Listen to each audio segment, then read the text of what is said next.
Well, my name is Nguyen Hong. I am a Professor Emeritus, George Mason University.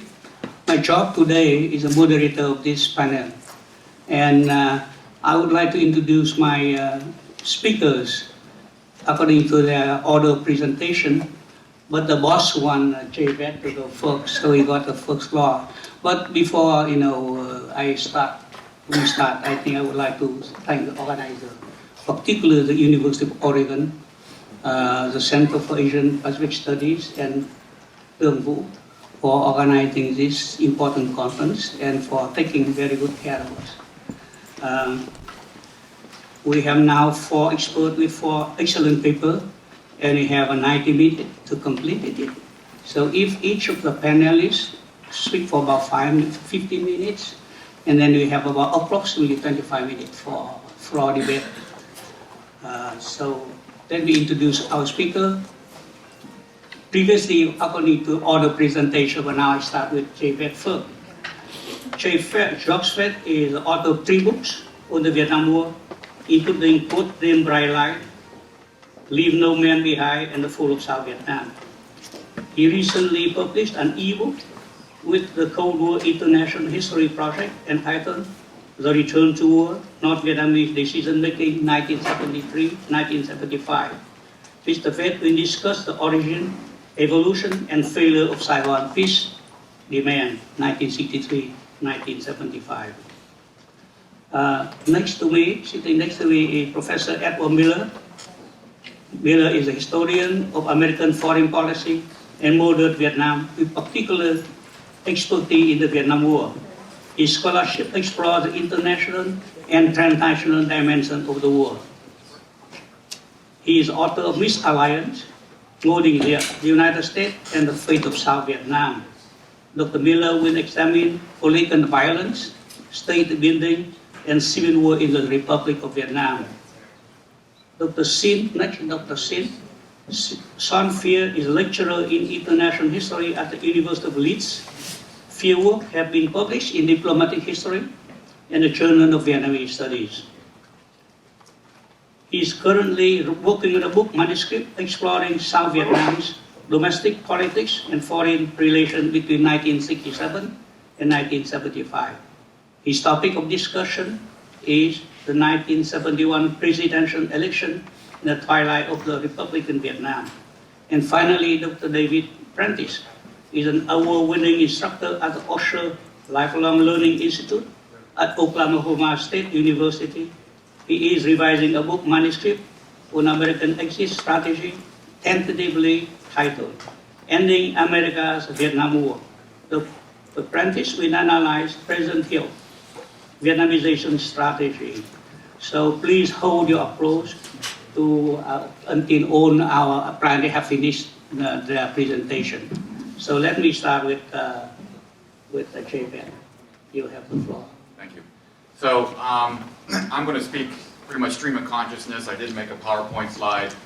You guys can read my paper. If you have any questions, I'm happy to talk to you afterwards about this. I just wanted to give you some highlights and just sort of talk a little bit about the South Vietnamese policies for, South Vietnamese, thank you, for peace. So if there was one topic about the war, was how do we achieve peace, right? Because there's been tons of papers and books written about what either the North Vietnamese or the Americans wanted to achieve peace. But once again, in terms of the historiography, we've ignored, or at least not paid close attention to, what the South Vietnamese desires for peace. And if we take a close look at those, you see that there were some policies that were created beginning in 1965 that evolved over time, especially under President Thieu. So I just want to kind of highlight those areas and then turn it back over to my colleagues. So there's 3 main periods of the South Vietnamese desires for peace. And oddly enough, and Ed will correct me if I'm wrong in this, but President Diem, I don't think, ever really articulated what he wanted for peace. It wasn't until after the coup, and then after Min's gone and Con was gone, it wasn't until February of '65 that the South Vietnamese really sat down and say, okay, what are our peace policies? And that was under a new government under Prime Minister Pham Duy Quat. And basically, from that February to May of '65, the South Vietnamese and the Americans that have hammered out what policies that the Saigon government wanted for peace. And they basically revolved down to a couple of things. First off and foremost was the communists had to leave. All the all the communist troops could go back. If Hanoi wanted peace, all the communists could go to the north, the Southerners could stay in the south, we could live peacefully coexistent, and Hanoi had to stop aggression. Those were the main ones. And Tran Binh Do, who was the foreign minister, was very articulate in talking about this, and he laid these policies out. But unfortunately, the main one, that the communist troops had to leave, would ultimately become the main sticking point all the way through 1973. Because that's the one policy that Hanoi was not going to agree to. And unfortunately, it put the Americans in a very difficult spot. They were trying to support their allies, while at the same time achieve sort of a lasting peace. So that first time frame of February to May of 1965 is when the South Vietnamese government, and oddly enough, it was the civilian politicians who formulated those peace policies, and not the military. The military agreed to it, and they wanted the same policies, but it was a civilian government that actually formulated it. So, 66, 67, rest of 65, the South Vietnamese government was consumed with a bunch of internal stuff, pacification, the Buddhist crisis, the constitution, the presidential election. It wasn't then until middle of the Tet Offensive in 68 that South Vietnam began to look at its peace policies again. And one thing you've got to remember is that the Tet Offensive, which is always portrayed as having a high impact on the American government, had an equally high impact on the South Vietnamese government. And up until that point, nationalist South Vietnamese canon had been, we're going to go for a military victory. We're going to win the war. Anything else is defeat us, anything else is it puts you in jail. It was after the Tet Offensive that President Thieu and the government began to realize, okay, we're not going to achieve a military victory because the Americans are probably going to start withdrawing, so we've got to prepare for an election, some kind of electoral contest, a vote against the communists. And so at that point, President Thieu began to think about, okay, the Americans are going to start withdrawing, how do we prepare this for a future electoral contest? As President Johnson then, in the March 31st, 68 announcement says, we're going to talk to North Vietnamese, Hanoi agrees, they go to Paris. There's a lot of back and forth. In October, a breakthrough apparently happens, and now we're going to sit down with the North Vietnamese and actually start talking about peace. The Americans go to Thieu and say, will you join us? First, the president says yes, because he wants to achieve peace, but then he realizes, hey, is the NLF going to be seated at the table also? And the Americans say, yes, kinda. And that's when Thieu says, no, we cannot have the NLF at the same table with us. And it goes back to what Professor Miller will talk about, is a version of, if Saigon would allow the NLF to sit at the table with them, that made the war, made them look like on an equal footing as the Saigon government. And neither Thieu, the government, or the South Vietnamese people were prepared to accept that. So a lot of the discussion that then happened in terms of the Anna Chanel affair is a lot of BS.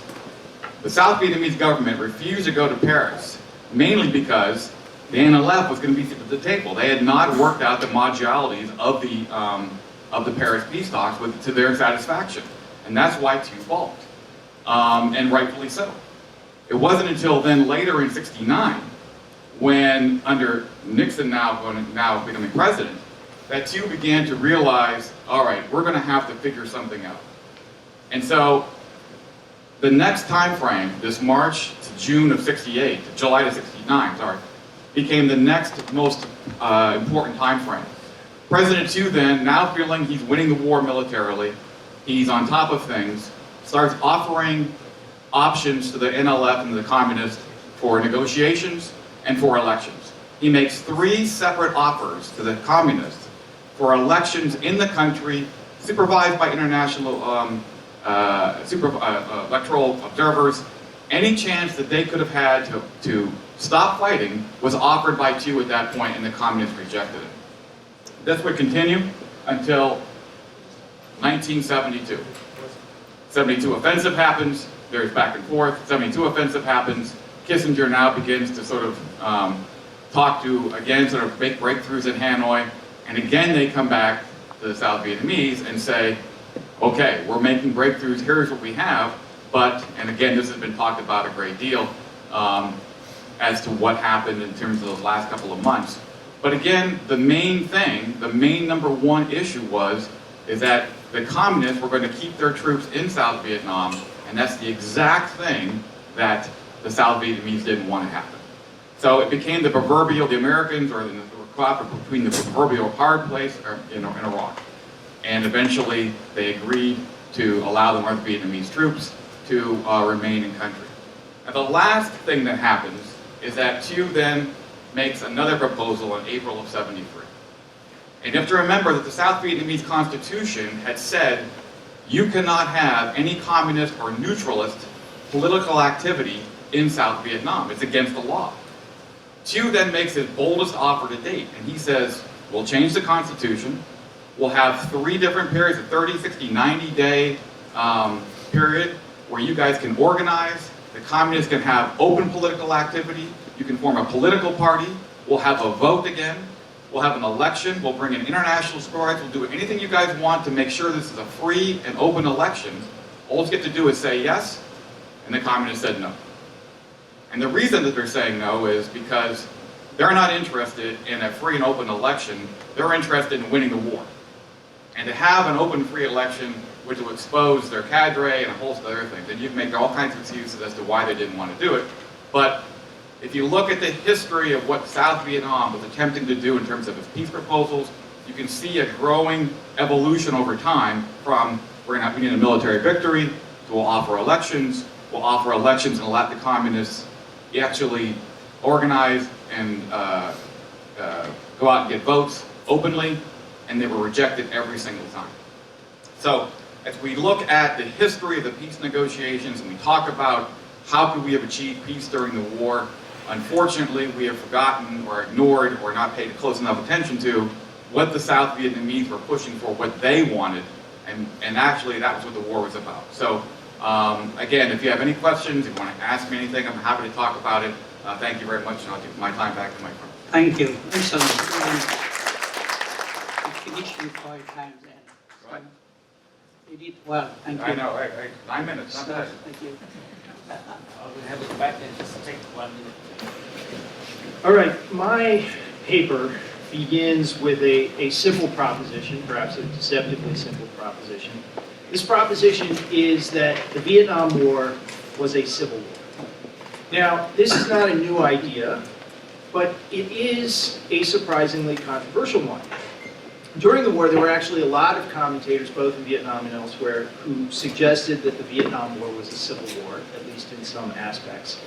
But since 1975, most of the writing about the war, especially the writing by American historians, has really downplayed, or in some cases outright rejected, this idea. And as I pointed out in the written version of my paper, we find this reluctance to take the Civil War interpretation of the war seriously among both the so-called orthodox historians and the so-called revisionist scholars. So both sides in the American debate have been very dismissive or skeptical of this Civil War interpretation. In contrast, those of us who are Vietnamese studies scholars are in general more willing to take this idea seriously, and I would say that a lot of us kind of almost take it for granted that the Vietnam War was a civil war. This is in part because there's so much Vietnamese testimony to this effect. You can find all kinds of Vietnamese, from Eugene to Vo Van Kiet, who acknowledged that the Vietnam War was a civil war. Can I just say it is such a pleasure to be able to address a conference where I don't have to explain who Eugene and Vo Van Kiet was. When I go to the Americanists and I say, why are you saying those funny words? What I want to suggest in my paper is that we shouldn't take this idea for granted. If we're going to argue that the Vietnam War was a civil war, we should think about what that actually means. And my paper is an attempt to do that. I basically try to do 2 things in the paper. I first seek to develop a working understanding of the category of civil war, drawing on recent scholarship by both historians and political scientists. And second, I suggest how this understanding might be applied to one very small part of the history of the Vietnam War, I'm looking specifically at the origins, the very beginning of the Second Indochina War in the late 50s and early 60s in one province of the Mekong Delta. That's the province of Ben Chai, which was known officially for most of the Republican areas as Kien Hoa. And so this is where I've been focusing. In suggesting, there's one qualifier that I need to make here at the outset. In suggesting that the Vietnam was a civil war, I'm not arguing that it was only a civil war. And in fact, I think it's quite clear that a single war can contain many different kinds of conflicts at the same time. Orthodox scholars tend to see the Vietnam War as a war of national liberation. Revisionist scholars are more likely to see it as a Cold War struggle or as a war of communist aggression. And I'm not seeking to refute these other ways of understanding the war. I think there's actually evidence to support both of those alternative interpretations. My point is rather to focus on this third interpretation, which, as I said, I think has been neglected in the scholarship, especially in recent decades. Okay, so let me turn to this working understanding of the Civil War. To argue that a war was civil war, it's not enough to just say, well, the war featured Vietnamese fighting Vietnamese, and therefore it was a civil war. The scholars who have studied civil war have suggested that there are at least two key elements that you need to have in order for a conflict to qualify as a civil war. On the one hand, a civil war is a struggle over sovereignty within a political community. So a civil war is not merely a struggle over resources or over institutions or over rights and privileges of a group. It might include those things, but at its core, a civil war is a struggle in which the antagonist's claims about sovereignty are in some way mutually incompatible. They can't be reconciled without some kind of fundamental redefinition on the part of one or both of the actors.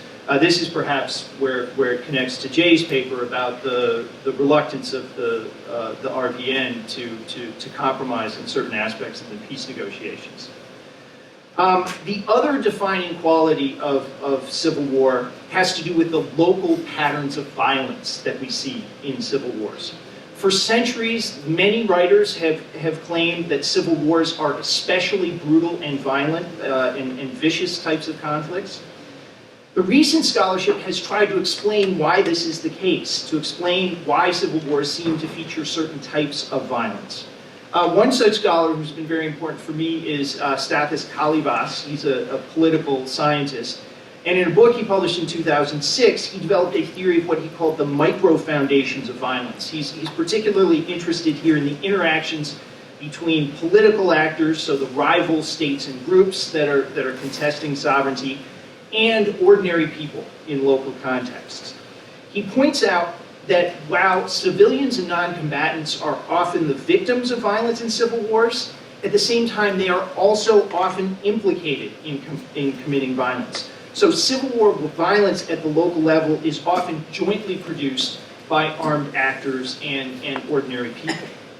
And the way, according to Kalibas, this comes out is through the practice of denunciation. In civil wars, armed actors need information, they need local level actionable intelligence, and to get this they rely a lot on informants. They rely on local people who will identify or denounce, as Kalibas calls it, those in their community who are working for or sympathetic to the other side. And Kalibas argues that this creates rather somewhat perverse incentives for violence. Armed actors commit violence in civil wars, often atrocious violence, not only as a way to eliminate those enemy informants, but also to deter future collaboration with the enemy, and further to show their ability to protect their own informants. So this is what Kalibas calls the micro-foundations or the micro-violence that we see in civil wars. That's my working understanding of what a civil war is. I lay it out at more length in the written version of the paper. For the remaining time here, let me just very briefly talk about Ben Chai and suggest how this understanding of civil war might be applied to the understanding of the war in that province.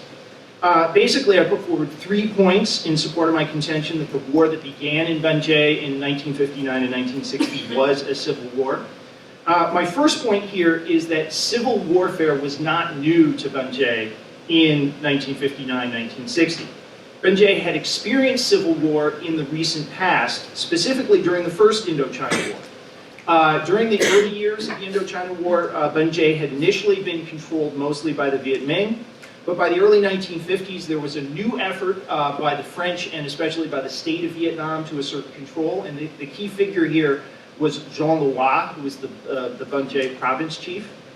Loy ruled with a combination of patronage and very instrumental demonstrative uses of violence. He organized an ostensibly sectarian militia force, in English, the Mobile Units for the Defense of Christian Communities, known by the French acronym as UMDC. These units became infamous for reprisal killings on a mass scale. In my view, as I suggest in the paper, Loy was basically seeking to turn the war in Ben Jay against the Vietnamese into a civil war.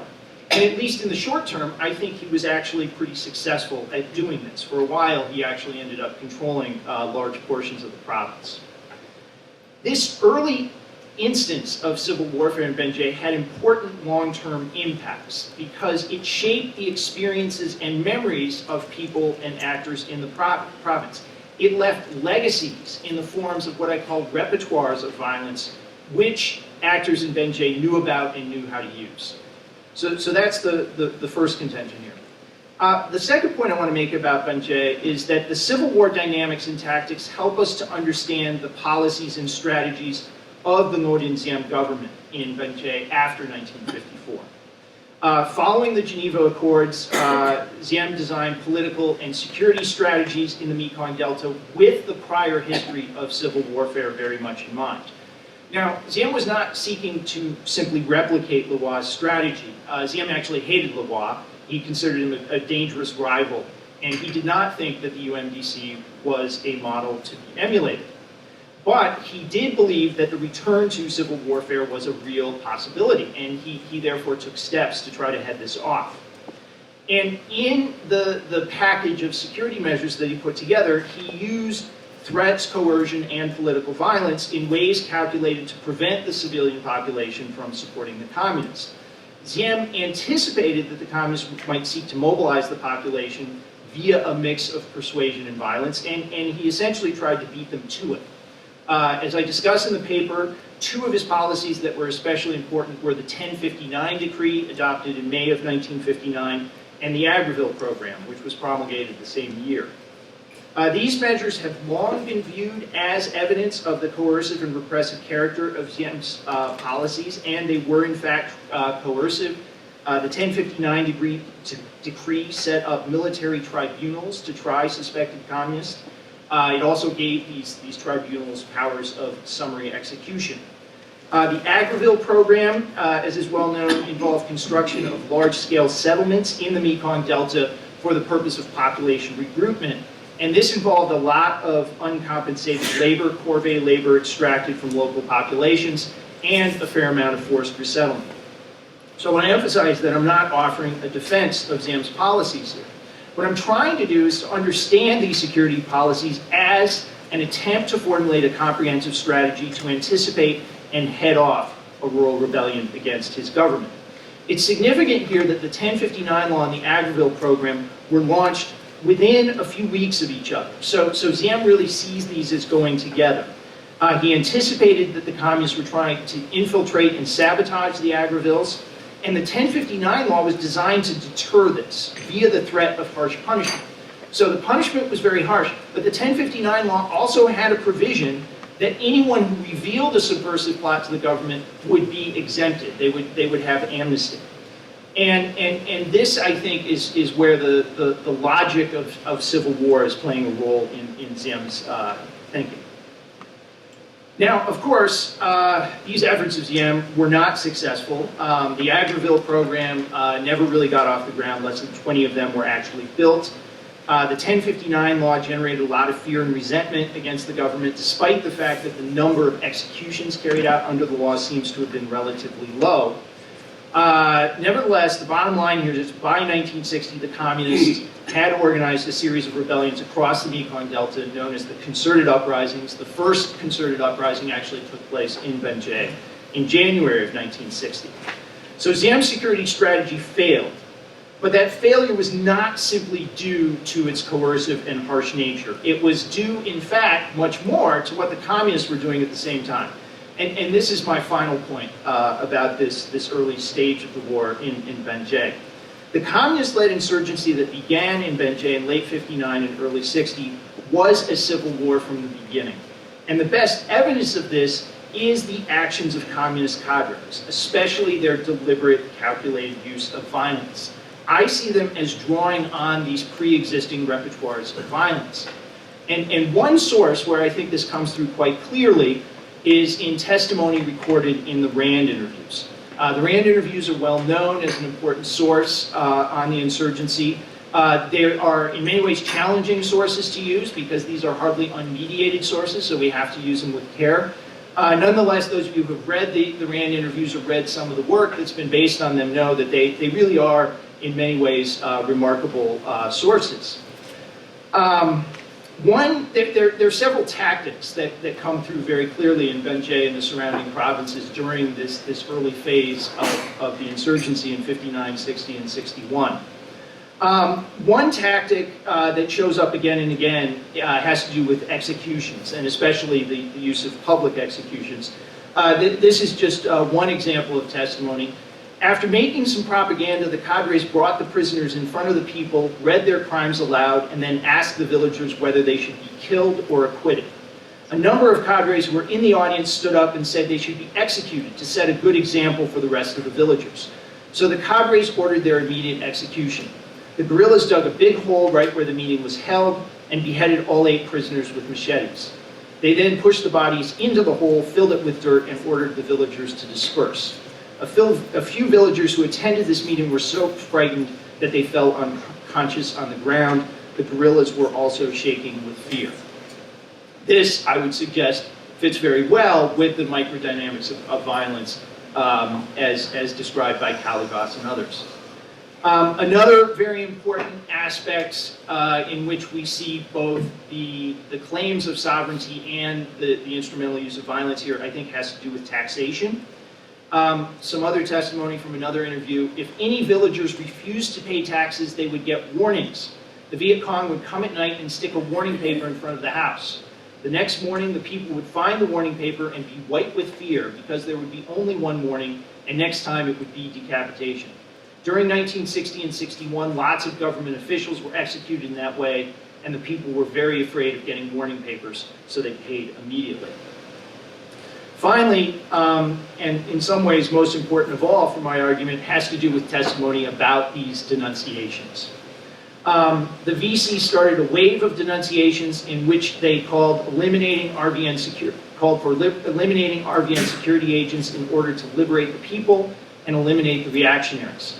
The first to be killed was a guy named Luong in Bin Hoa V hamlet. Next came Dunn from Bin Phu hamlet. A lot of people were given warnings.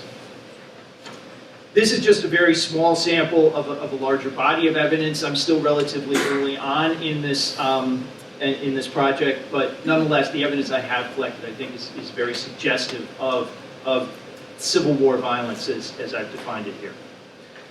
So by way of conclusion, once again, my main contention here is that the civil war aspects of the Vietnam War have been overlooked, especially in the English language scholarship on the war. This is despite the fact that there's a lot of evidence that suggests that Vietnam War was in fact a civil war from the beginning. And we do see this in Ben Chai province both before and during the first years of the insurgency in the late 50s and early 1960s. Both the RVN government and the communists were drawing on pre-existing forms of coercion and violence, and these forms, I think, track very well with what Calivas identifies as the logic of violence in civil war. I look forward to your questions. Thank you. I suggest that we hold our applause until every fanatic has finished their work. Thank you. Well, I think another round of gratitude for Dung and Holly for putting all of this together is in order, and I also want to thank all of you as well. As many have noted, it's great to speak before such an informed audience, and I'm looking forward to the publication so that I can cite many of the papers that we've seen so far today. The more eagle-eyed among you may have noticed that I had initially planned to speak on the Democracy Party, which was unveiled by President Nguyen Van Thieu at the end of 1972. I spent some time at the archives in Ho Chi Minh, in Saigon, but I struck out. I wasn't really able to find the files that I was looking for. I had a short time period to work with. So I've decided to shift the focus slightly to emphasize the 1971 presidential election a little bit more instead. But that said, this I think is really not as big a departure as it may seem. I want to show that in fact these elections in 1971 are a sort of test run for the administrative structure that is later formally inaugurated as the Democracy Party a little bit later. So it does make some sense to link these events. The Democracy Party, and we start to see the nucleus of it in 1971, is not so much a kind of conventional political party with a clear platform or a mass base. It's more initially underground political network that's designed to consolidate the control of the president over the state, to slowly, I think, extinguish the influence of alternative political groups, and really to bind the military and the civil service much more closely to the president. I also think it's an opportunity, the election and the Democracy Party, to explore Nguyen Van Thieu's vision, his political vision and his ideas. Thieu, in the historiography, has always been, I think, a much more obscure figure than Ngo Dinh Diem. And from the perspective of someone who's spent a lot of time at the archives, he's notably absent in much of the written record. We don't really see his written commentary, at least not that I've encountered much. His advisors often noted how aloof and inscrutable he could be. He rarely socialized. It's very difficult, I think, to get a sense of what his ideas were. So my hopes for the future of this work is to use his speeches, some of the political institutions that he set up, as a way of trying to tease out some of his ideas. It's really quite telling, I think, though, that one of the decisive figures in Vietnamese history, certainly in the 20th century, is still so opaque even to historians. Additionally, what I'd like to argue today is that the 1971 elections, the emergency powers legislation that follows the Communist Easter Offensive, and the emergence of the Democracy Party are all critical, but I think overlooked moments in the history of the war and in determining the outcome of the war. This, I think, starting in 1971, really marks the moment when, if we apply Ung's definition of a republic yesterday, a system where there's a constitution and laws to constrain the arbitrary power of rulers, where the government does not govern solely on the basis of the personal opinions of one individual. I think 1971 is the moment where this starts to no longer really apply to the state in South Vietnam.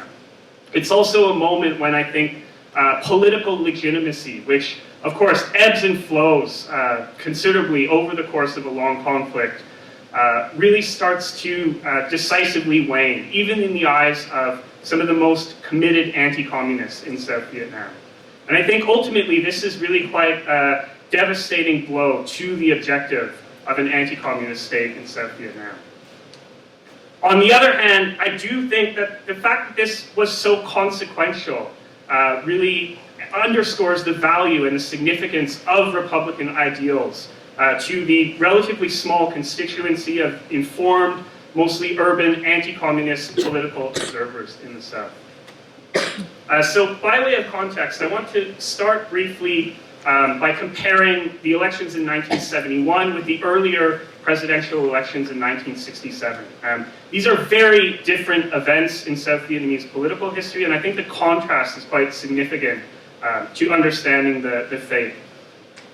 In 1967, there is a very diverse field of candidates. There are 13 official candidates. They really reflect the political pluralism of South Vietnamese society.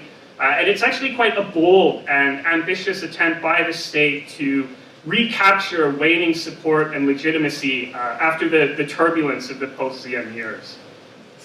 The election also is really quite novel, I think. There's a whole host of new features introduced into South Vietnamese politics. There is radio airtime for all of the candidates. There's these barnstorming tours where they travel the length of the country, where they meet with everyday constituents in rural areas. There are televised debates, posters, campaigning. It's really quite a sort of singular event, even today in Vietnamese politics. And it is, I think, to some extent, an attempt to introduce the political system that the Second Republic is meant to represent to a rural constituency, which has long been cut off from events in Saigon due to the escalation of the conflict. After the elections conclude in 1967, there is this sense of cautious optimism. There is some disappointment at how the military conducted itself, but after the Tet Offensive in particular, the elections really served as a rallying point for South Vietnamese anti-communism. In a kind of odd way, at the height of the violence of Tet, we can see this as a sort of zenith of anti-communist solidarity in South Vietnam. We see long divided religious, different regional and ethnic groups trying to come together to form political fronts to contest the communists. New parties are created to try to capture the initiative in the countryside. The military situation improves quite dramatically. I think there is potential, at least, of the situation turning around. And this really runs counter to a sort of classic orthodox view that the failure of South Vietnam was preordained from the outset. That said, I think that this momentum after Tet dissipates fairly quickly. We start to see this sense of cooperation breaking down. Certainly by the 1970s, there are mounting protests from students, from religious and minority groups, from veterans. There's a sense that corruption is worsening. And after 1971 in particular, there's a growing sense of cynicism and despair. And this is why 1971 is such a critical and, I think, decisive moment. I'll explain this in just a minute. But 1971, the election is really markedly different from what we see in 1967. First of all, there's much more limited civilian participation. The field is reduced to 3 main candidates, all of whom are military generals or former generals. And it's much more apparent that the military, led by Nguyen Van Thieu, is working behind the scenes to control the outcome. So I don't really have time to get into detail here, but you can see this elaborated in the paper. Thieu uses a series of threats and bribery against the National Assembly. He uses a system of coercion and threats in the countryside, all of which are to try to preclude his old rival, the General Nguyen Cao Ky, from contesting the election against him. And this really backfires when first Dung Van Minh and then later Nguyen Cao Ky, 2 days later, withdraw from the election to protest what they see as Thieu's heavy-handed interference. In fact, Thieu's written instructions on how to secure his victory inevitably leak, and this is the event that prompts Dung Van Minh to withdraw. The interesting thing, I think, is that it's almost a certainty, at least as far as I can make out, that Thieu would have won regardless. There's really very little sense that his victory was ever completely at threat. Oh my, only 2 minutes. Okay, I'll try to wrap this up. But undeterred, after the 2 candidates drop out, Thieu moves to reframe this now uncontested election as a referendum on his rule. And this, at the time, is really seen as a point of no return for the kind of pluralist politics that we saw that appeared so promising in 1967. Okay, I'll have to move on a bit quickly. I'm getting ahead. Lost my sense of time here a little bit. Anyhow, after 1971, there's this real mounting sense of cynicism, of despair, of resignation, even among some of the more militant anti-communists. And we see this reflected in images like this. This is an editorial cartoon from a South Vietnamese newspaper. depicting the National Assembly as a leprosy clinic. We see South Vietnamese deputies as depicted as sort of snarling dogs hurling insults at each other. I think it gives a sense of the disappointment that ensued. Tew, on the other hand, is, I think, largely unmoved. He tends to see urban elite political observers as very decadent, as somewhat frivolous, and he positions himself as a man who speaks for the countryside instead. And there are a few different ways that he does this. He, for example, in speeches makes much of the fact that he comes from a humble rural background. He talks about how his family wore then, like black, well, what Americans describe as black pajamas, I suppose, but really the kind of clothing of the rural constituency. In a way, he's, I think, not unlike Mo Ding Diem in that he really imagines a strong rural constituency that at heart supports him, despite what he sees as his more effete urban critics have to say. Okay, I guess just to wrap up, two conclusions that I want to draw here. First of all, I think that South Vietnam's defeat is really not inevitable. There's a good deal of ebb and flow over the long course of the war, and this applies as well to political legitimacy in South Vietnam. Political legitimacy is really fluid. It's contingent. It's certainly not preordained at the outset, as so many early Orthodox texts suggest. And there is a sense that in 1968, possibly even in 1969, the constitutional pluralist system is working. There are a lot of notable accomplishments that take place. New parties come into being. The progressive nationalist movement, for example, is committed to upholding the Constitution, committed to supporting to and offering constructive critiques. We also see the Un Quang Buddhist movement, who to some extent brought the country to its knees in 1963 and 1966, now working within the confines of the system. They compete in the 1970 elections, for example. Had things gone another way, had they decided to violently contest the government as they'd done previously, I think given just how sensitive the diplomatic and political situation was, that might have proved a fatal blow. So there is a real sense of progress in reconciling long hostile constituents.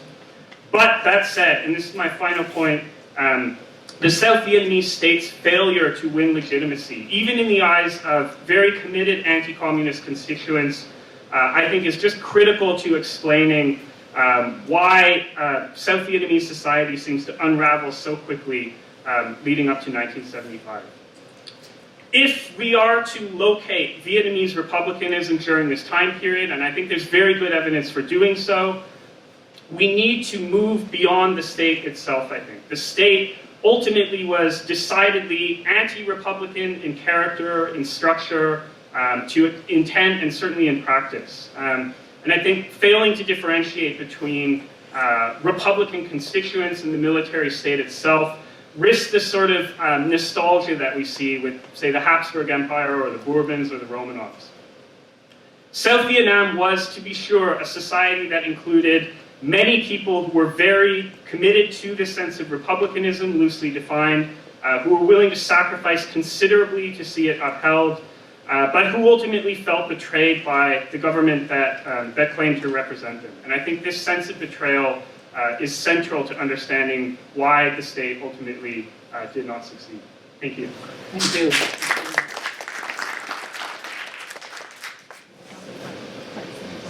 First off, I'd like to thank the organizers of this fantastic and wonderful conference. It's a pleasure to participate. I'd also like to thank someone who enabled me to make my own Republican turn, Professor Sean Fear. Without his help and his advice, I would have missed some of the most significant developments in the war, as well as this wonderful conference. Unlike most of you, I came to study the Republic belatedly. My initial focus was on Richard Nixon's First Secretary of Defense, Melvin Laird, and his strategy of American troop withdrawals, Vietnamization. From Laird's perspective, Vietnamization was a success. It brought virtually all U.S. personnel home, and it re-elected Nixon in a landslide. Even with the Republic's collapse, Vietnamization provided a convenient and enduring scapegoat, Democrats in Congress. In my conversations with Mel Laird, he was proud of Vietnamization and what it accomplished. For the Republic of Vietnam, Vietnamization had no such happy ending. In memory, Vietnamization became, as former Vice President Nguyen Cao Ky called it, a gigantic contract foisted on American opinion and the Republic. Certainly the strategy might have been a minefield, as General Tran Van Don remembered, but the Vietnamese were not blindfolded as he alleged. Similarly, when President Nguyen Van Thieu appears in the literature or post-war memoirs, he seems hopelessly indecisive, ever at the mercy of events outside his control, an opponent of U.S. troop reductions. Using Vietnamese and other sources, my research reveals that Thieu was a complex figure who loomed large over events and American decision-making. Rather than begrudgingly accepting Vietnamization, Thieu was among its earliest and most ardent advocates. Indeed, Thieu developed his own strategy of Vietnamization that he hoped would enable the Republic to survive America's exit from the Vietnamese ground war. Relating ends to means, Thieu grappled with a difficult domestic and international environment as he developed his Vietnamization strategy in 1967 through 1970. He understood, even before the Americans themselves did, that the United States was on its way out of Vietnam. He recognized that real peace was unlikely to come from the Paris talks. He knew a longer war lay ahead.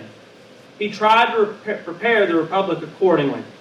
His Vietnamization sought the complete reassertion of RVN autonomy and self-sufficiency, nothing less than the de-Americanization of the peace, the military, and the economy. That he failed diminishes neither his importance nor his agency. Although often portrayed as blind to American political realities, Thieu followed U.S. events, and American stamina loomed as his top strategic concern. As anti-war protest and congressional dissent quickened in the United States in 1967, Thieu realized that the march to American disengagement was irreversible. That year, Thieu predicted U.S. troop withdrawals and spoke of the need for the RVNAF to replace these forces. The 1968 Tet Offensive and its subsequent fallout in the United States confirmed Thieu's instincts.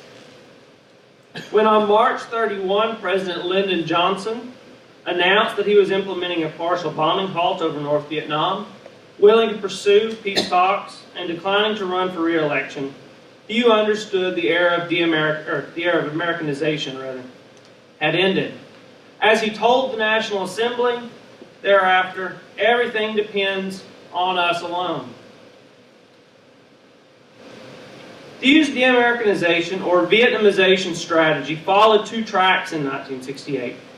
Military preparations for the expected U.S. troop withdrawals and diplomatic efforts to prevent the Republic's interest from being sold out in the Paris peace talks. Militarily, he pursued general mobilization and modernization to enable the Republic to replace American soldiers. President Thieu reasoned that by advocating U.S. troop withdrawals, he could ease U.S. dissent and gain the goodwill, time, and aid necessary to survive. From April 1968 on, Thieu was vocal on the need for America to reduce its forces in Vietnam. Still, Thieu's de-Americanization gained little traction in Washington, as President Johnson rejected any drawdown.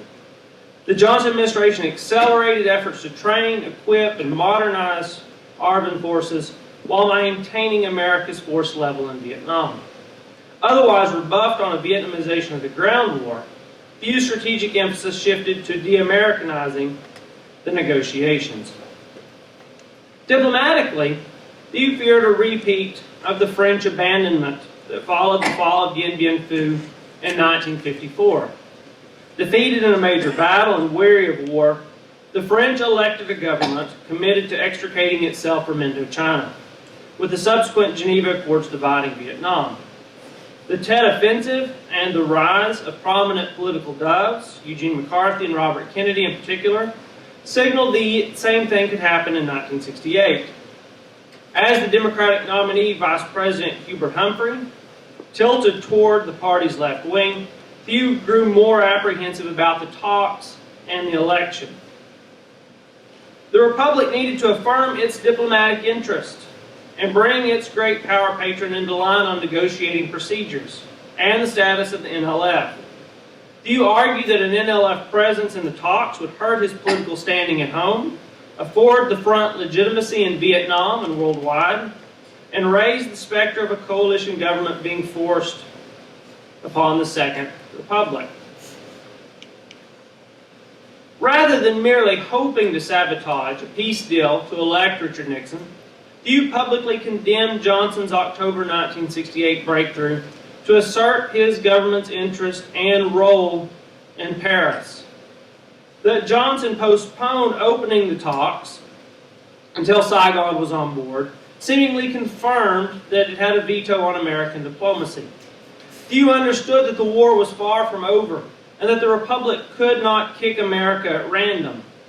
Still, his government felt they were on track to achieve war and peace Vietnamization. Even in announcing his temporary diplomatic break from the United States, the view was clear. 1969 would be a year for self-strengthening and self-reliance. Richard Nixon's political victory buoyed Saigon opinion and likely bought the Republic more time, but Thieu maintained that his greatest concern is American opinion about Vietnam. Conversely, he believed the situation in South Vietnam had never looked better. The government was consolidating its control of the countryside, and armed forces were growing in strength and numbers. He was confident that with increased U.S. equipment and economic assistance, his government could assume an increasing portion of the military burden while expanding RBN control of the countryside. While President Nixon struggled to decide his administration's strategy in Vietnam, Thieu maintained that the replacement of American soldiers by Republican forces should be the keystone of Allied strategy. This, he argued, will decide the death or survival of the nation.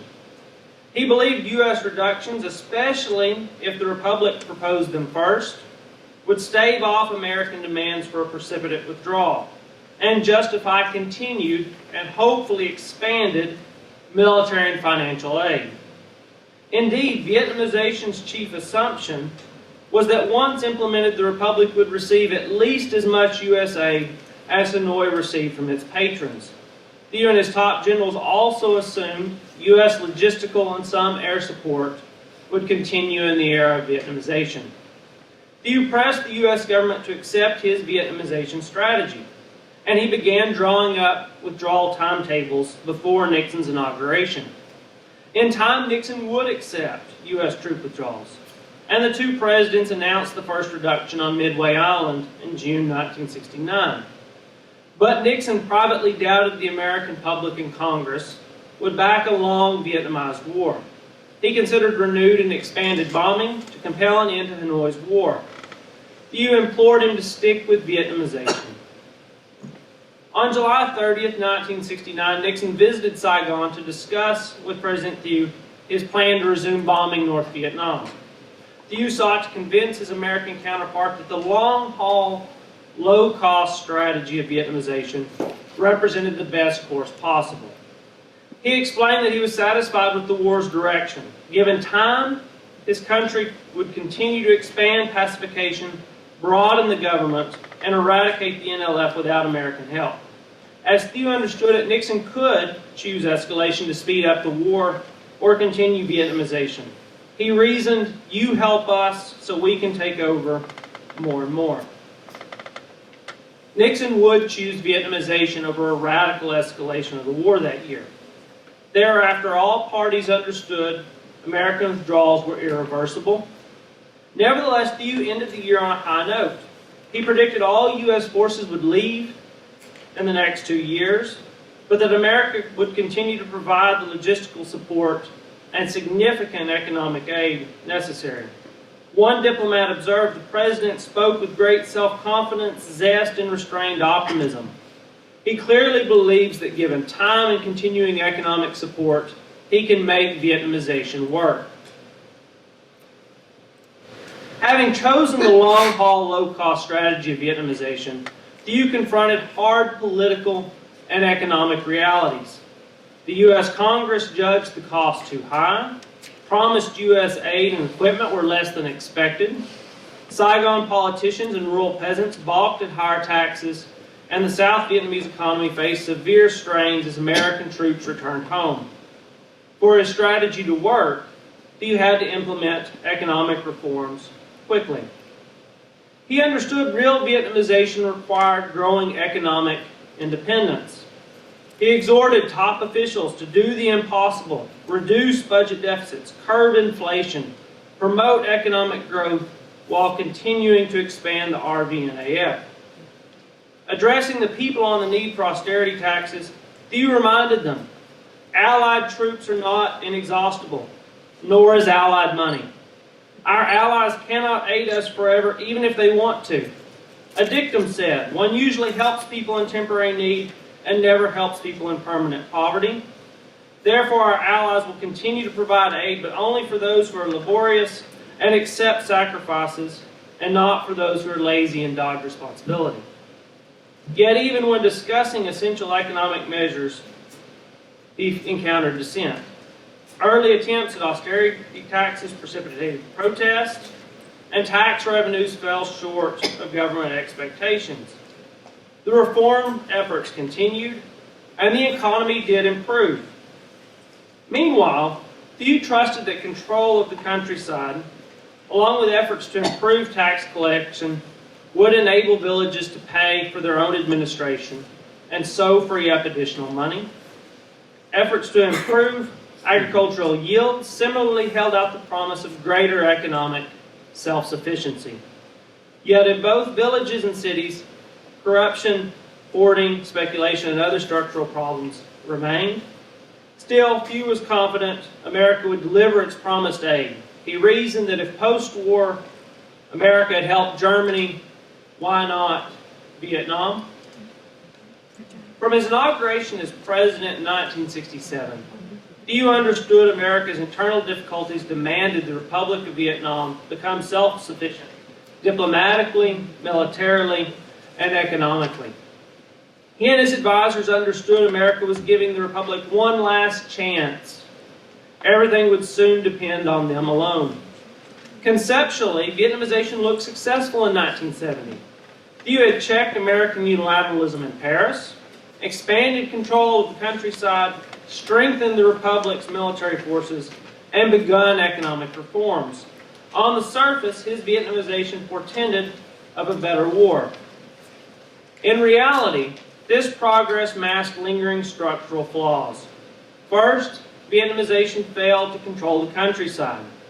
Second, military progress rested on joint efforts with American ground forces, as well as Hanoi's decision to regroup and focus on military campaigns in Laos and Cambodia. Vietnamization did not enable the Republic to rout its enemies in 1972 or 1975. And third, American patience and generosity continued its erosion, especially in Congress. Even with significant U.S. aid, the Second Republic was far from being able to stand on its own. Thieu's efforts bought the Republic 7 years and billions in aid.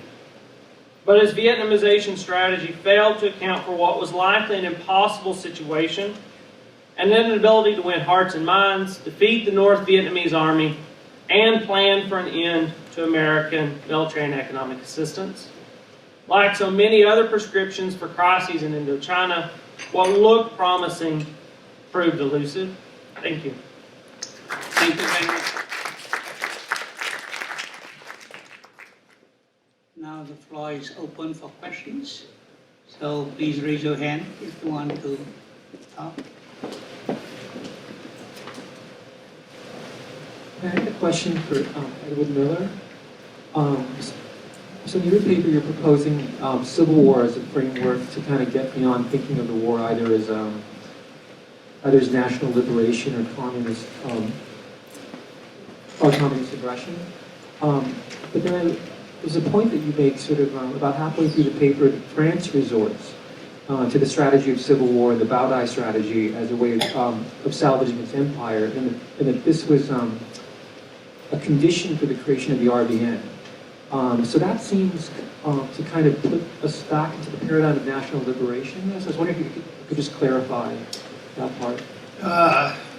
That's not the way I see it. So I'm drawing there on work that's been done with both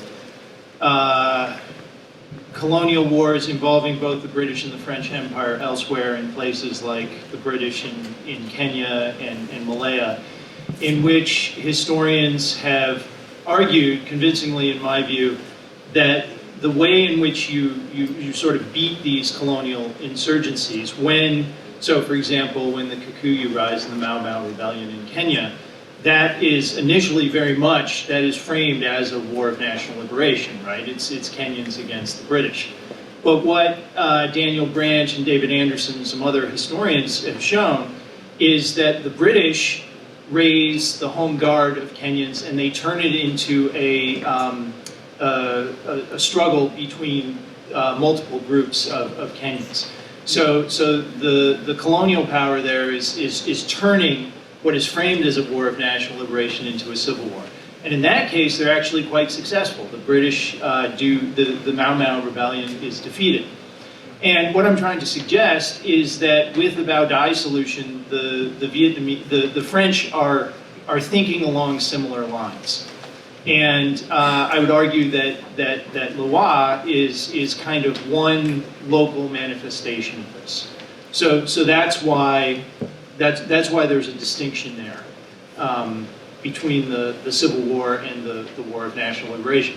But at the same time, you are right that they do kind of go together here, and this is why we shouldn't. I'm not suggesting that we dismiss the War of National Liberation frame as irrelevant or unimportant. I think it's actually very important. But I'm trying to integrate the Civil War paradigm into that. Actually, I have a follow-up from Zweig's comments for Ed. I'd like your response to something I'm thinking about. So I wonder whether the entire concept of a civil war is incoherent.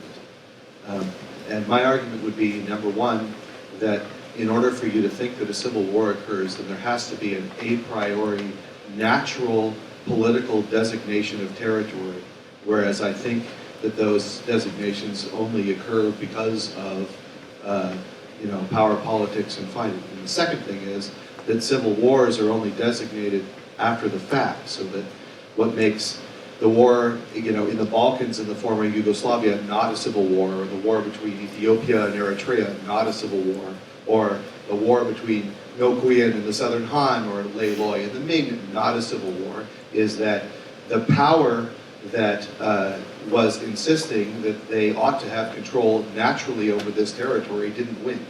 And what makes the U.S. Civil War a civil war, or what might make the Second Indochina War a civil war, is that a power that claimed that it ought to naturally represent that political territory did win.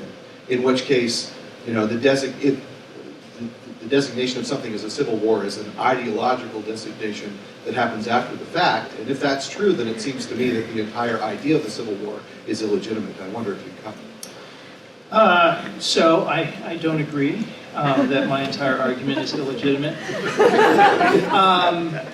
I agree very strongly that the claim that a war is a civil war is, or that it can be an ideological claim, or at least that it has ideological implications. It also has moral implications. So calling a war, when you call a war of national liberation, that implies certain moral claims about the actors. A civil war frame at least has the potential of being sort of more ambivalent from a moral perspective. And I agree that these are important things that we need to think about. So the term civil war is, in that sense, a loaded term. It's not a value-neutral term. So I use it with care. But I would argue that all the other modes of have explained the Vietnam War and any other war just as loaded, just as non-value neutral. So, and we do need, as historians, to think about how we understand these wars. I would also, I didn't follow quite the details of your argument about your own definition of a civil war. First of all, I don't agree that civil wars are only designated as such after the fact. It's often the case that while wars are going on, that they are described as civil wars. The Vietnam War was described in some quarters as a civil war. I mean, Gene Com's son, his song where he called it civil war, he wrote that in 1965. So I would also, again, I would go back to what I presented at the beginning, and which I elaborate more at more length on in the text of the paper itself, which is that civil wars start when you have incompatible sovereignty claims. And in that sense, you can have a civil war regardless of who the outcome is. As we established yesterday, in the case of the Vietnam War, the two main Vietnamese actors, the RVN and the DRV, both made claims, sovereign claims to the entire territory of Vietnam. That's not the case with every civil war. Sometimes you have David Armitage has written a new book about civil war, and he helpfully sort of lays out different categories of civil wars. But for me, that's part of the core definition here is a struggle over sovereignty, where again the sovereign claims are to some extent are kind of fundamentally incompatible. So that's my own definition of it. And again, I'm drawing here on people like Armitage and Kalivas and a lot of this other recent scholarship. And I'll let it stand there. Here, and then after that, Michelle. I have a question for Professor Miller.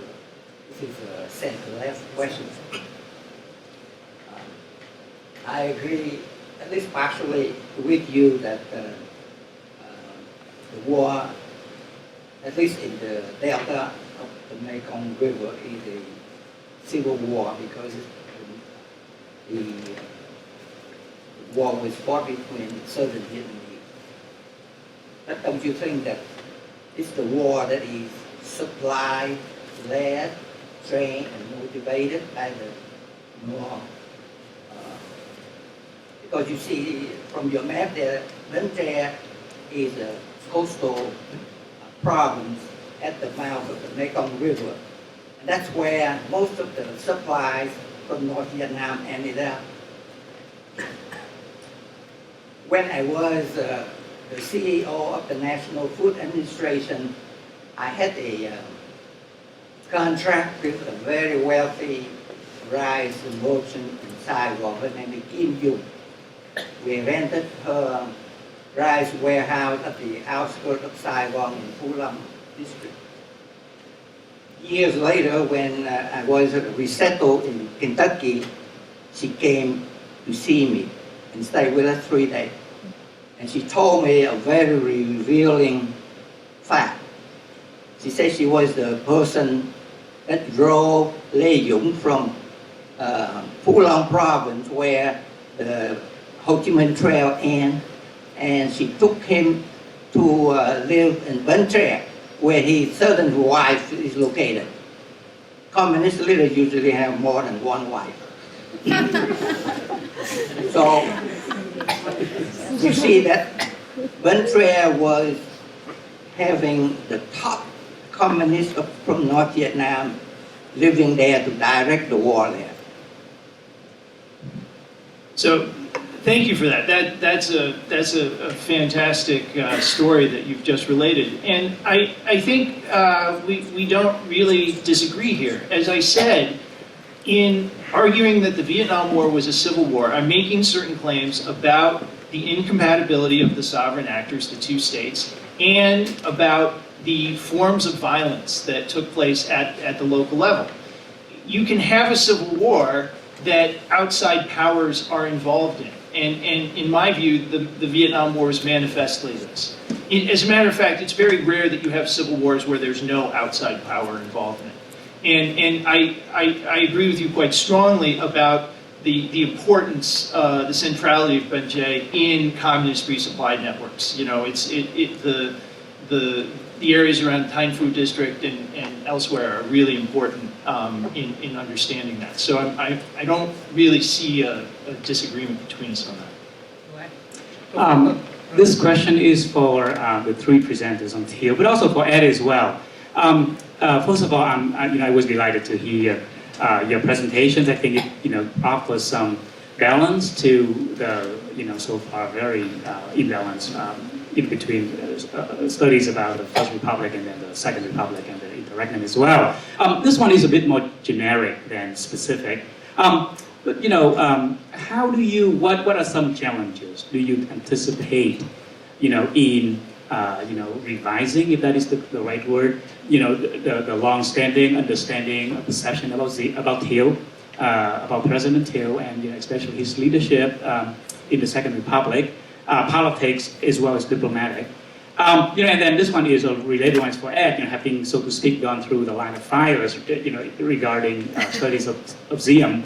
I know that you and others who focus on Ziem, had some challenges in convincing maybe the more Americanist colleagues to go this way. I'm just curious, as a kind of like insider outsider now, would you think about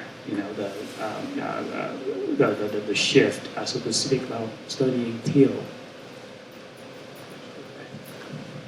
Thank you for the question.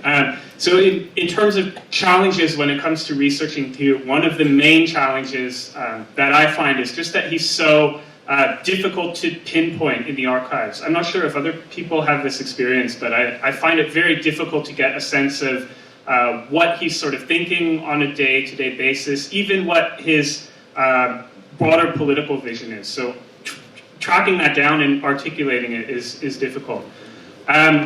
I guess I also want to say I find it challenging, I suppose, to offer a critique of Thieu that doesn't just repeat kind of standard orthodox interpretation tropes. There is a kind of very simplistic critique that you might make that Thieu is illegitimate because he's not democratic in the way that, say, Sweden is. And that's really not the case that I'm trying to make, I guess. I think what's central is legitimacy much more than how closely democratic standards were upheld, I guess.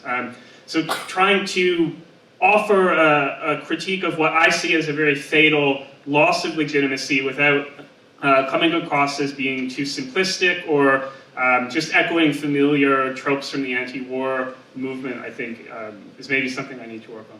Thank you. No, I agree with Professor Fear, and you alluded to that at the end of your talk as well. Part of that wider and broader problem of dealing with the Second Republic is what seems to be a contingent moment in 67, 68, and 69, even 70, 71, where they confront difficult decisions. And I think the more you dig into the archives, just how difficult those are and how you try to figure out a way out of that.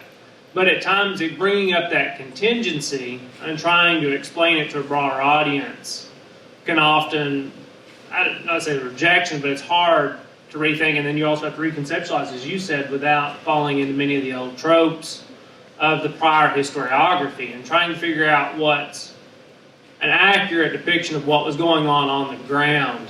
And that I think that can be very difficult, whether we're speaking to a lay audience or professors. I've encountered the problem both places. And it is more challenging because Thieu is difficult. The government minutes and stuff I'm looking at, it's hard to get a sense of what his actual take is. But at the same time, I think in kind of a wider sweep of archives and documents, you can sort of sit and tease out some consistency. But both the tactical and the methodological and larger all work together to make for a difficult story.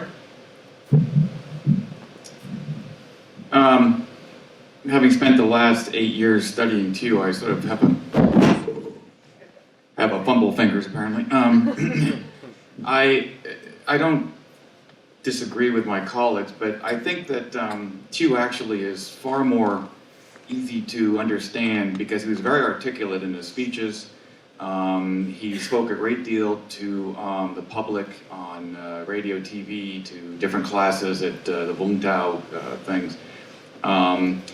And so I think he articulated his policies pretty openly. He was far more of a guy who sort of said, this is what I'm going to do, and tried to do it than people give him credit for. The problem is you have to sort of dig a lot of that stuff out of the archives. It's in embassy cables and his talks with Bunker and stuff like that. But I think you see a man who evolves over time like any politician. When he comes in 67, he tries to takes him a while to find his footing, takes him a while to build his government, but as time goes on, he becomes more and more, I don't want to use the word confident, but more and more sure of himself in terms of his policies and what he wants to accomplish. And part of that is the turn in the war and stuff like that. But so the only danger in sort of looking at sort of what he says is sometimes you have to again realize that he's thinking ahead of time. And you sort of have to understand what his audience is and who he's playing to at that particular time he's speaking. So that's my take on the president. I'll give this back to you so I don't drop. So can I just respond to Juan, because he did bring up this question of sort of the analogy between Ziem and Thieu. So when I was writing my book about Ziem, one thing that became clear was that both of the dominant existing frameworks in the American historiography, both the orthodox and the revisionist approaches, are inadequate to understand a figure like Ziem. And this is really hard for our Americanist colleagues to understand because they're so stuck in that debate, that binary debate, that you have to be one or the other. And so what I found is that I was constantly being accused of being one or the other, both in print and in person. And I've just kept trying to say, no, I'm trying to transcend this. Look, the debate between the Orthodox and the revisionist scholars is essentially a debate about American policy. What the United States should have done, what it shouldn't have done, what it could have done, so on and so forth. And that's not useful to understanding, that's not very useful in understanding Vietnamese actors, any Vietnamese actors, but especially actors like Diem and Thieu. This is a question for Ed, and that's I like your take on Calligas, and it's but then so then one of the major criticisms that come with that line of scholarship is it builds too much on ideas based in rational choice theory, and sorry, ideas in what? Rational choice theory. So then it ends up being a cost, benefit sort of analysis on why people on the ground, like the rural population, do certain things, and sort of like how peasants can deploy certain animosity between state and guerrillas for their own benefit, and sort of like exact revenge and whatnot. So then. What that means is that it ends up ignoring core ideological and sort of discursive elements that comes with something like Civil War. And I wonder if, I think your application of memories and repertoire is a step forward in that. But then I was wondering if you were also thinking about how certain terminologies, for example, gets developed in that context. So yeah. Yeah, no, I think that's a very shrewd observation. And if you read Calivas carefully, he acknowledges the rationalist basis of his model, but he also sort of opens up the possibility that there might be another way. This is one of the things that's so intriguing about Calivas is like, unlike almost all the political scientists I know, he's able to kind of think outside some of the frames he uses. I would just say that one of the ways in which you can sort of retain some of the flexibility to think discursively and to think ideologically is to make it clear that you don't see the Vietnam War just as a civil war, and that you don't see these microdynamics as the only dynamics that are in play. And that you acknowledge that different people at different times experienced the war, for example, as a war of national liberation. There are clearly times where lots of people in Ben Jay province are experiencing the war as a war of national liberation. So that's what I'm trying to do. I take the point, however, because I'm not a rat choice guy, and I'm trying to be very, very selective and deliberate in what I'm taking from Calabas. Yes, my name is Nancy Bowie, and I would like to add into civil war or not civil war in Vietnam War. I think that until 1946, when Ho Chi Minh came back to Vietnam from Russia, people of Vietnam, nobody understand what communism all about.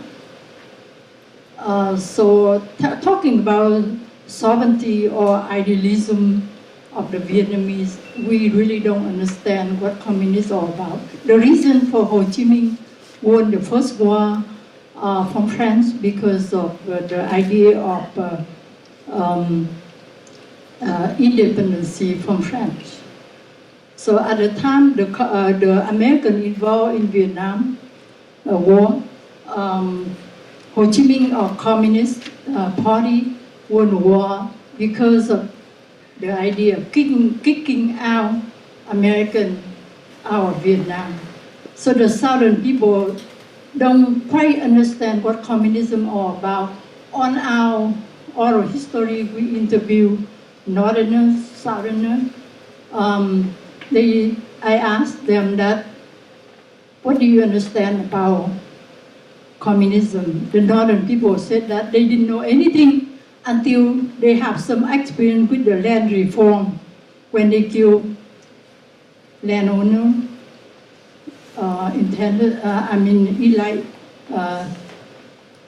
in the society.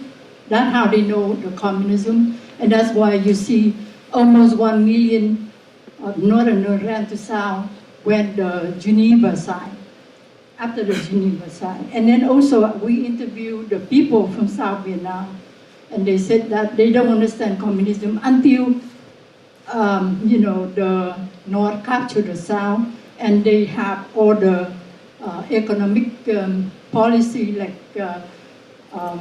new economic zone, common farm, common factory, so far and so on. So talking about that war mean civil war, don't explain to me. I just don't understand that. And I don't think that was a civil war. Thank you.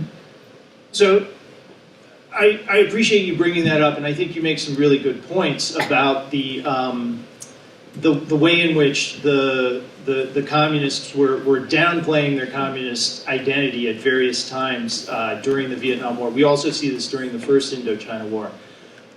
I would just say again that my definition of civil war does not require the communists to be representing their movement as explicitly socialist. Again, my definition of civil war is a contest between two or more actors that have incompatible sovereign claims, and the use of violence according to the particular dynamics that I've laid out. So I would say that definition of civil war is not incompatible with any of the very valid evidence that you've just presented there. One last question, please. One last question. I have the microphone. This question is for Sean. If I have time, I'll have a question for Ed. I was just wondering if you could talk a little bit more about the 1971 elections and why there were no civilian opposition leaders that ran, and why the decision not to run against Nguyen Van Thieu. And the reason why I ask is because this really contrasts with the 1961 presidential elections of Nguyen Diem, when everyone knew he was going to win because it was going to be rigged, and still opposition leaders, or small, not major oppositionists, but oppositionists nonetheless, chose to run in order to criticize the government. So I was just wondering if you could talk about the political context and how that changed and why that decision. And if there's time, I was just wondering if, Ed, if you know anything about like Leroy's political ambition, if he has them, if it has anything to do with his political advisor, if there's any connection with Ngo Dinh Thuc when Ngo Dinh Thuc approaches him and tries to get him to support you? Yeah, that's a great question, and something I wish I'd been able to spend more time on in the talk. I think part of the reason why 1971 is so different is that it is very much a response to what happened in 1967, when there's a sense that the outcome really spirals out of control to some extent. The second place candidate is a man named Chung Ling-zu, who nobody in Saigon had really ever heard of. He was a sort of obscure lawyer, but he had a very simple, very articulate message calling for peace immediately. His symbol was a white dove. And he came in second place with 17% of the vote. So this took people by shock, not just the military, but civilian political observers in Saigon as well, who really saw him as a quite disreputable figure. I think in part just because the outcome that resulted in 67 was so uncertain, there's a desire to make the election in 71 a much more sort of managed affair. But it also has to do with the election law itself. The election was set up so that candidates needed 40 signatures from members of the National Assembly or 100 signatures from province chiefs or province councillors. At that point, many of them were affiliated with TU through support for TU or through more underhanded means, but it was really seen as an attempt by TU to kind of control who was able to run. There were civilian candidates for vice president. They sort of ran on joint tickets with each of the generals, but it's really an attempt to ensure that the elections are much more sort of managed and coordinated. Excellent presentation. Bishop, you want to have a last word?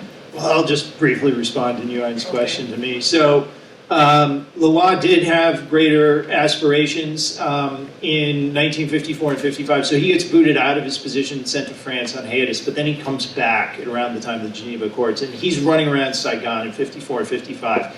But he's very much engaged in various plots against Diem. So he is Catholic, but he clashes early and often with the clerical leadership, including in Banjie and the Delta, because they don't approve of his blatantly sectarian strategy, which in the end, there are actually not that many Catholics in the UMDC, and so the clergy, including Tuk, really don't like that. There will be a question after the last question, because it was a request by Professor Thurm. So, Professor, yeah, I actually have a fire. couple of questions. I was asking Professor Hùng for a little bit extra time. So just for all the panelists, but too bad that Jay is not here. Where is he hiding? So first question is about the South Vietnamese campaigns, the invasion of Cambodia and Laos. I wonder to what extent that was the decision of the South Vietnamese leadership, and to what extent that, like how autonomous they were in deciding and designing the campaign, and so on. So that's the first question for all the panelists, if you're aware of any information.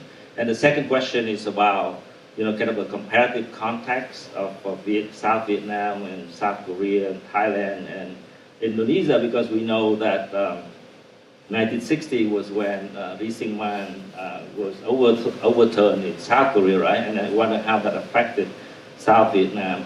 And then, the coup in Indonesia in 1965, 66. And then, like Park Chung-hee, 1972, he declared martial law, right?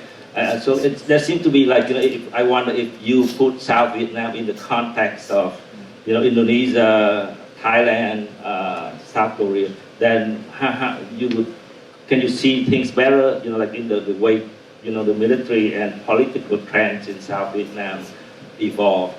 Yeah, that is a great question. Again, something that I had hoped to touch on, but Nguyen mentioned this as well in her paper, that it's interesting to think about South Vietnam in a kind of regional context. But I think this is one aspect where the Second Republic is very different than the first, simply because at this stage, the number of American troops committed to serving in South Vietnam is far greater than at any point during the First Republic. And this, I think, really skews the domestic politics of South Vietnam in quite interesting ways. This is a time when In Indonesia, for example, the military has just executed at least 500,000 suspected communists. It could be up to 2 million by some counts. In Taiwan, there's probably 80,000 political prisoners. South Korea, likewise, a military government which brutally suppressed communist forces during the Civil War. And the point is that this doesn't really attract very much attention in the United States. The events that took place in Indonesia, for example, are still relatively obscure, even to people who study American foreign policy.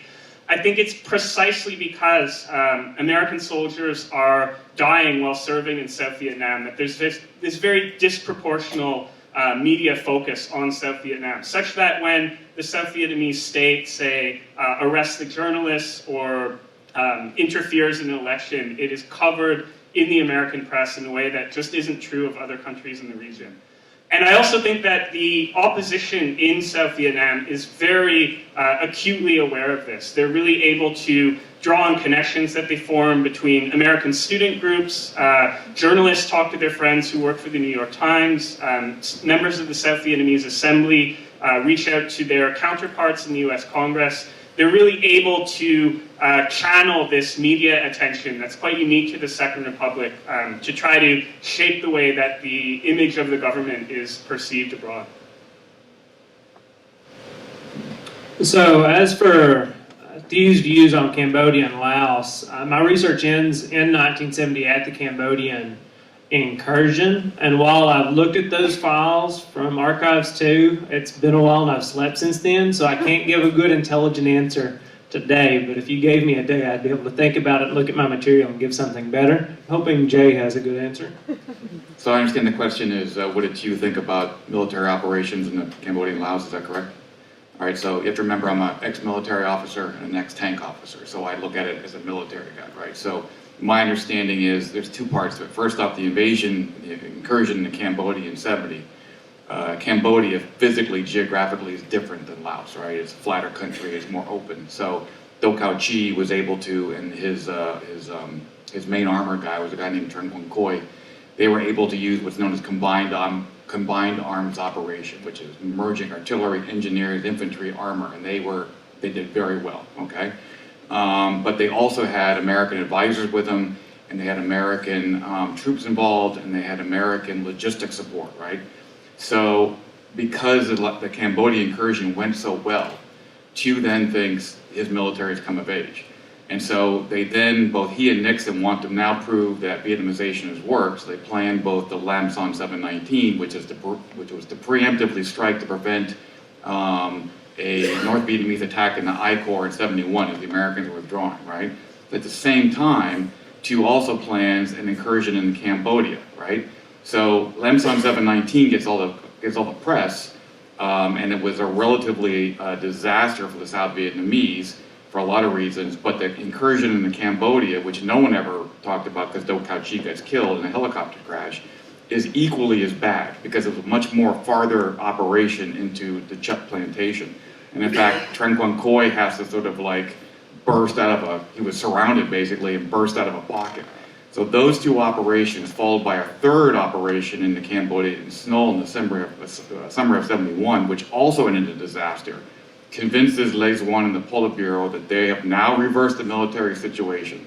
And those three operations convinced the Politburo to launch the 72 offensive. In fact, Les One goes to Moscow in April of 71. He says to Brezhnev, it's the best victory we've ever had of the American imperialists. We need more military, and the Soviets start to pour in the stuff. And that's directly the reason why the 72 offensive happened. Final thing, please join me in applauding all our panelists.